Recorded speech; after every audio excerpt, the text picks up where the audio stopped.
Assalamualaikum warahmatullahi wabarakatuh. Kami dari kelompok 5 yang beranggotakan Hana Tiara, Mulanisa Safa Latifah, Nida Ulasana, dan Yusef Saiful Hamdani akan menjelaskan mengenai perilaku konsumen menurut Kotler dan Armstrong. Materi yang pertama yaitu pengertian perilaku konsumen menurut Kotler dan Armstrong. Yang kedua, model perilaku konsumen menurut Kotler dan Armstrong. Yang ketiga, faktor yang mempengaruhi perilaku konsumen menurut Kotler dan Armstrong. Dan yang keempat adalah jenis-jenis perilaku keputusan pembelian menurut Kotler dan Armstrong. Perilaku konsumen yang pertama itu menurut Kotler dan Armstrong, lalu ada juga menurut Kotler dan Keller. Menurut Kotler dan Armstrong 2008, pemasaran dapat mempelajari pembelian konsumen yang sebenarnya untuk menemukan apa yang mereka beli, di mana dan berapa banyak. Lalu, menurut Kotler dan Armstrong juga tahun 2002 bahwa perilaku konsumen merupakan perilaku pembelian konsumen akhir, baik individu maupun rumah tangga, yang membeli produk untuk konsumsi personal gitu. Nah, lalu menurut Kotler dan Keller 2008, perilaku konsumen adalah studi bagaimana individu, kelompok, dan organisasi memilih, membeli, menggunakan, dan menempatkan barang, jasa, ide, atau pengalaman untuk memuaskan keinginan dan kebutuhan mereka gitu. Yang kedua yaitu model perilaku konsumen menurut Kotler dan Armstrong. Pemasar dapat mempelajari pembelian konsumen yang sebenarnya untuk menentukan apa yang mereka beli, di mana, dan berapa banyak. Menurut Kotler dan Armstrong, model perilaku konsumen dapat digambarkan sebagai berikut. Ilustrasi berdasarkan gambar di atas memperlihatkan bahwa pemasaran dan rangsangan-rangsangan lain memasuki kotak hitam konsumen dan menghasilkan respon tertentu.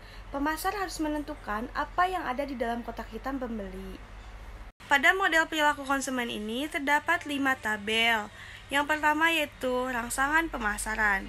Di dalam rangsangan pemasaran ada produk, harga, distribusi, dan promosi. Pada rangsangan lain terdapat ekonomi, teknologi, kebudayaan, dan politik.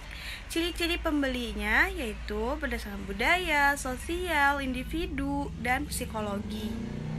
Proses keputusan membelinya yaitu dengan cara memahami masalah, mencari informasi, evaluasi, keputusan, dan perilaku setelah membeli. Yang terakhir yaitu keputusan pembelian. Dengan cara pilihan produk, lalu pilihan merek, pilihan penjual, waktu pembelian, dan jumlah pembelian. Faktor yang mempengaruhi perilaku konsumen menurut Kotler dan Keller. Yang pertama yaitu faktor kebudayaan. Biasanya dikarenakan karena budaya, subudaya, dan kelas sosial. Yang kedua yaitu faktor sosial. Dikarenakan karena kelompok acuan, keluarga, dan status sosial. Yang ketiga yaitu faktor pribadi. Dikarenakan karena usia dan tahap siklus hidup. Yang kedua karena pekerjaan dan lingkungan hidup. Yang ketiga gaya hidup. Dan keempat kepribadian dan konsep diri. Yang keempat yaitu faktor psikologis karena motivasi, persepsi, dan pembelajaran dan sikap. Ada jenis-jenis perilaku keputusan pembelian. Terdapat 4 tipe perilaku pembelian konsumen berdasarkan tingkat keterlibatan pembeli dan tingkat perbedaan di antara merek. Yang pertama ada perilaku pembelian kompleks. Jenis perilaku pembelian yang paling kompleks dalam situasi yang ditentukan oleh keterlibatan tinggi dalam pembelian. Biasanya ditemukan pada pembelian barang mahal, pada umumnya barang yang jarang dibeli konsumen serta terdapat banyak perbedaan antar merek. Assalamualaikum. Waalaikumsalam. Bang? Ya? Maaf bang, mau nanya bang. Ya boleh. Ada laptop bang? Ada bang, ini bang itu. Oh iya. Saya nyari yang budgetnya pas aja bang. Kiranya saya butuh buat desain apa ya bang? Membuat desain, kalau buat desain sih biasanya kita ngambilnya prosesor yang agak tinggi sih. Ya. Karena butuh ngedering itu kan? Iya. Terus selain itu apa ya bang? Sama dari LCD-nya juga yang bagus gitu bang, kalau buat ngedesain tuh biasanya. sama biasanya yang touchscreen juga sih gitu. Apa ya bang kiranya yang bagus ya? Saya tuh bingung sih cari produk tuh. Saya juga banyak cari tahu kan, diantaranya ada Legion, ada ada ROG gitu, ada HP juga gitu. Kiranya yang bagus apa ya bang? Kalau yang bagus yang nyaman aja lah. Saya kan butuh buat kuliah, selain buat kuliah juga buat kerjaan juga sebenarnya masih gitu. Kalau buat yang bagus buat desain gitu ya, buat desain sih Asus ZenBook sih bang ya, soalnya kan Asus ZenBook kan 2 layar gitu. Iya. Itu buat desain oke, buat gaming juga oke, buat pekerjaan ringan juga oke sih. Oke. Terus unitnya ada bang? Unitnya kita lagi kosong bang. Lagi kosong. Iya. Kalau adanya kapan? Adanya kemungkinan nanti restock lagi bulan depan sih bang. Kalau harganya gimana bang? Kalau dari kisaran berapa lah biar saya juga bisa persiapan gitu? Kalau di kita sih harga Asus ZenBook sih 13 sih bang. Oke, siap. Terima kasih bang. Ya, mari. Yang kedua, ada perilaku pembelian pengurangan disonansi. Jenis perilaku pembelian di mana situasi yang ditentukan oleh keterlibatan tinggi dalam pembelian, tetapi konsumen tidak melihat banyak perbedaan dalam merek. Beli karpet di IKEA buat ruang tamu.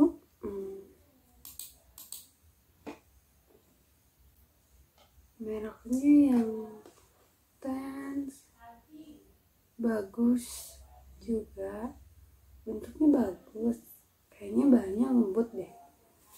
Merek yang Pardrup sama, merek yang Coldplay yang hitamnya sama juga bagus.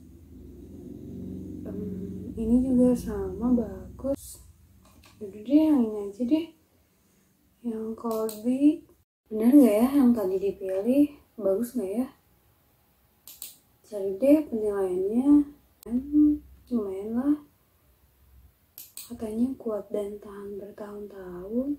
Semoga aja deh bener bagus. Yang ketiga, ada perilaku pembelian karena kebiasaan.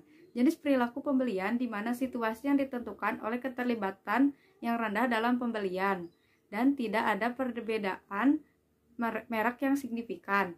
Biasanya ditemukan pada pembelian produk yang murah dan produk yang sering dibeli konsumen. Hari ini kita beli apa ya? Seperti biasa, kita akan membeli ini. Seperti kebiasaan kita, kalau minum pasti beli ini.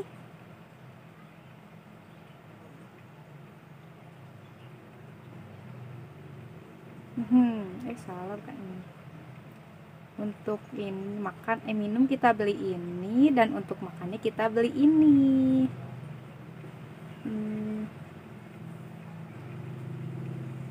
Mari kita beli yang ini aja deh buat makannya, lumayan kan, 200 gram juga. Dadah, udah beres. Dan yang keempat, ada perilaku pembelian mencari keragaman. Jenis perilaku pembelian di mana situasi yang ditentukan oleh keterlibatan yang rendah, tetapi anggapan perbedaan merek yang signifikan. Dalam hal ini, konsumen biasanya melakukan peralihan merek karena ada rasa bosan atau karena ingin mencoba rasa yang berbeda.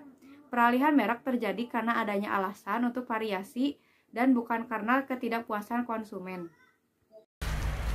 Aku mau main nih, aku harus wangi, tapi parfum aku udah habis. Oke deh, aku mau coba check out lagi, cari-cari dulu lah buat yang wanginya yang beda, buat yang lebih wangi. Apa ya? Aja ini merek buat cewek, untuk cewek. Kemarin aku pakai merek yang Glow Style. Nah, ada Selena Gomez, Eskada Sexy, Angel Heart, Sarah Jessica, Eskada Moon. Aku pilih yang mana ya? Kemarin tuh cuma bosan aja sih, kalau wangi juga. Dari namanya aja udah bagus nih, Angel Heart. Berarti buat cewek dong. Oke, Aku pilih yang jahat aja, pasti wangi. Di sekarang ini. Oke, tinggal nunggu datang. Sekian yang dapat kami jelaskan. Mohon maaf apabila ada kekurangan atau kesalahan. Wassalamualaikum warahmatullahi wabarakatuh.